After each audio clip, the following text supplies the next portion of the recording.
ప్రోగ్రామ్కి చేసిన మన మంత్రి తుమ్మల నాగేశ్వరరావు గారికి, అలాగే కలెక్టర్ గారికి, కమిషనర్ గారికి, మేయర్ గారికి, దుర్గాప్రసాద్ గారికి, అందరికీ నా తోటి కార్పొరేటర్లకి నా హృదయపూర్వక నమస్కారాలు.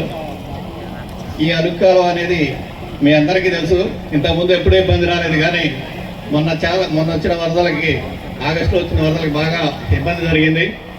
దానివల్ల అసలు ఈ కాలనీలు మునిగిపోతాయి అనుకున్న విధంగా ఉన్న కాలనీలు, అంటే ఏరు పక్కన కాదు, ఈ వాగు పక్కన ఉన్న చిన్న వాగు అనుకునేవాళ్ళం. ఇంతకుముందు ఎప్పుడూ కూడా రాని వరద, మొన్న వర్షాకాలంలో వరద వచ్చి ఇళ్ళన్నీ మునిగిపోయింది సార్.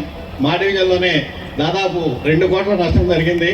దాదాపు 40-50 కార్లు పనికిరాకుండా అయిపోయినాయండి.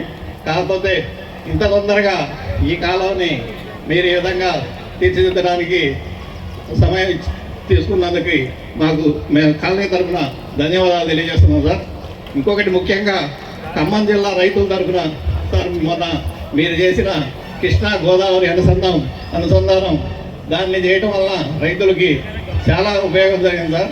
పొలాలు, నేను కూడా రైతునే, పొలాలు ఎండిపోయే వాటిని కాపాడినందుకు మీకు పాదాభివందనం సార్. అట్లే అభివృద్ధి చూసుకుంటే, అభివృద్ధి అంటే తుమ్మల గారు అంటేనే అభివృద్ధి. అదేవిధంగా ఇవాళ మన పట్టణంలో ఏ పక్కన చూసినా కూడా 2 హైవేలు వచ్చినాయి మనకి. అమరావతి రోడ్డు, దేవరపల్లి రోడ్డు, అవి కూడా తుమ్మల గారి కృషితోనే వచ్చినాయి. అట్లానే ఈ వాగు పైప్ లైను వేసేటప్పుడు చాలా ఇబ్బందులు కూడా ఉన్నాయి సార్. ఇక్కడ కొంత ఆక్యుపై చేశారు.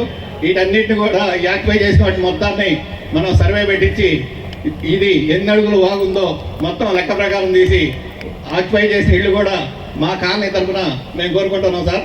కాలనీ పక్కన ఒకళ్ళిద్దరు ఆక్యుపై చేస్తే వాళ్ళ కోసం కాలనీ మునిగిపోవటం మా కాలనీ ప్రజలకు ఇష్టం లేదు. అందుకని ఈ వాగుని మొత్తం ప్రక్షాళన చేసి ఎంత ఎడలు ఉందో అంతవరకు చేయాలని కోరుకుంటూ సెలవు తీసుకుంటాం.